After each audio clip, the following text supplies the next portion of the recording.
Hi friends, నమస్తే. నేను మీ Vijayalakshmi. Welcome back to taste the best. ఈరోజు మనం తెలంగాణ స్టైల్ బగారా రైస్ చేసుకుందాం. మంచి టేస్టీగా ప్లెయిన్ బిర్యానీలా ఉంటుంది. చేయడం కూడా చాలా ఈజీ. అది ఎలా చేయాలో ఇప్పుడు మీకు చూపిస్తాను. ఇప్పుడు స్టవ్ వెలిగించుకొని మందపాటి పెద్ద గిన్నెను ఒకటి తీసుకోవాలండి. దానిలో 2 గరిటెల నూనె వేసుకోవాలి. 2 గరిటెల నెయ్యి వేసుకుందాం. అది వేడైన తర్వాత 2 అనాస పువ్వులు, 2 జాపత్రి, బండ పువ్వు కాస్తంత, లవంగాలు 6-7, యాలకులు 3, మరాఠీ మొగ్గ 2, దాల్చిన చెక్క 2, బిర్యానీ ఆకులు 3, 1 స్పూన్ సాజీరా వేసుకొని కలుపుకోవాలి. సాజీరా అనేది కంపల్సరీ వేసుకోవాలండి.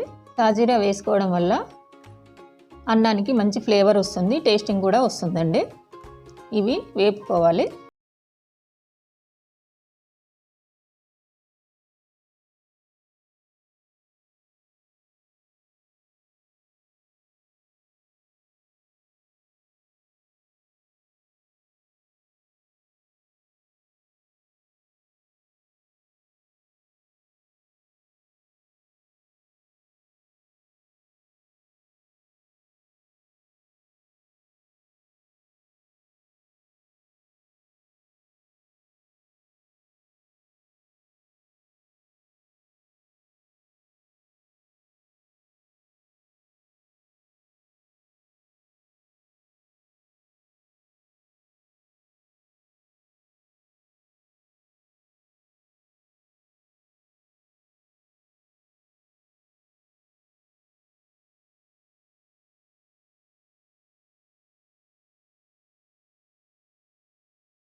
ఇప్పుడు దీంట్లోకి వాటర్ వేసుకుందామండి.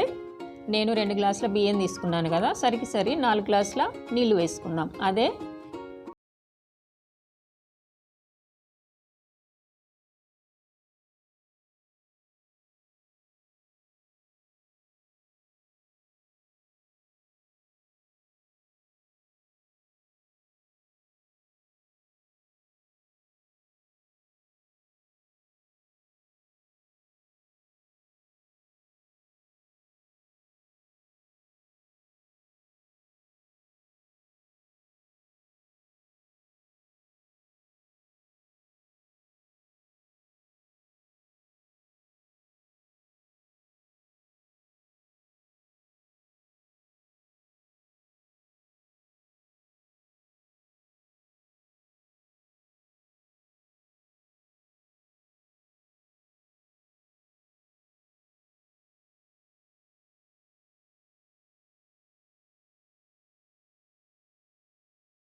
బగారా రైస్ రెడీ అయింది కదండి.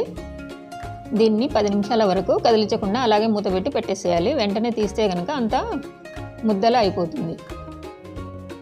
10 నిమిషాలు అయిపోయింది కదండి. బగారా రైస్ని ప్లేటింగ్ చేసుకుందాం. ఇది చికెన్తోనైనా మటన్తోనైనా సూపర్గా ఉంటుందండి. పిల్లలు పెద్దలు అందరూ ఇష్టంగా తింటారు. చేయడం కూడా ఈజీ అని చెప్పాను కదా, ఒకసారి ట్రై చేసి చూడండి. లైక్ చేయండి, షేర్ చేయండి, సబ్స్క్రైబ్ చేసి పక్కనున్న బెల్ ఐకాన్ని క్లిక్ చేస్తే నా కొత్త నోటిఫికేషన్స్ అన్నీ మీకు వచ్చేస్తాయి. మరో మంచి వీడియోతో మీ ముందుకు వస్తాను.